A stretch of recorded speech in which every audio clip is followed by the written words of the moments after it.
This fake black lady, Rachel, I'm still not mad at her. Don't be mad at me, but I am not mad at her. I have to tell you why. First of all, whether she's black, whether she's white, whatever, she's good for our people. She studies her her black history. You know, she rose to be the president of the NAACP chapter there in Spokane. Now, we all know, or maybe you don't have to be black to get into a historically black college. You don't have to be black to be an Alpha or an AKA or a Kappa. You don't have to be black to be in the NAACP or the president of the NAA. Get out, fly.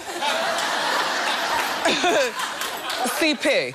So, therefore, she did nothing wrong except lie. And the lying is the part that I think that people are the most disgusted about. But you know, so Rachel resigned from her job at the NAACP, and don't throw tomatoes.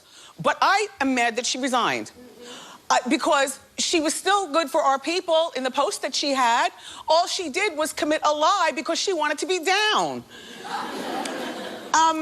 The problem is that I think that she probably resigned because she was kicked out.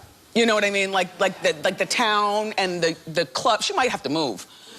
You know what I mean? I mean, it would seem to me, shout out to everybody in Spokane. I don't read about a whole lot of big national stories coming out of Spokane. So my assumption is that this is the biggest thing that's happened there in a while, and the whole town has probably locked jaws around this story. So she might have to move. But I mean, you know, a few hours ago, she did speak with Matt Lauer at the Today Show, and take a look, and then we'll talk. Are you an African-American woman? I identify as black. You identify as black. Let me put a picture up of you in your early 20s, though. And when you see this picture, is she a Caucasian woman or an African-American woman? I would say that visibly she would be identified as white by people who see her. When did it start? I would say about 5 years old. You began identifying yourself as African-American? I was drawing self-portraits with the brown crayon instead of the peach crayon, and the black, you know, black curly hair, and, you know, yeah, that was how I was portraying myself. Okay, so she's had the feeling for a while.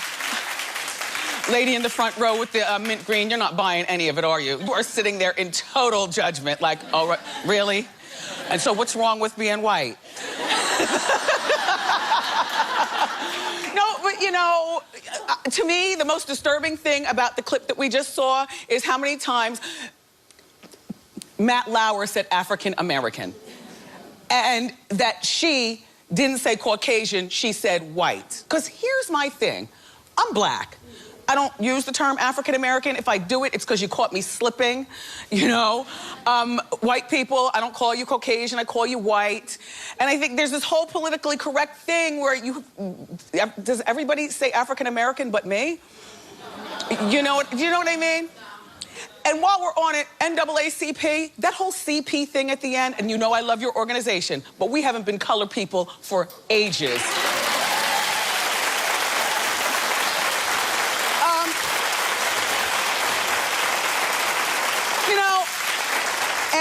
And with this Rachel, you know, apparently, okay, so she's known she wants to, or, you know, she felt black-ishness since she was 5. If she wants to be black, I say let her be black. I have no problem with this. You know, if Bruce wants to be a woman, let him be a woman. But I'll tell you what, you know, as a black person, the difference between Rachel wanting to be black is that I feel as though she's not insulting us. Like, she did her homework and she is doing it with respect, whereas Chet Hayes, AKA White Chocolate, Tom Hanks' son, no, he's making a mockery of the entire situation. Anyway, enough about that. Let's move along.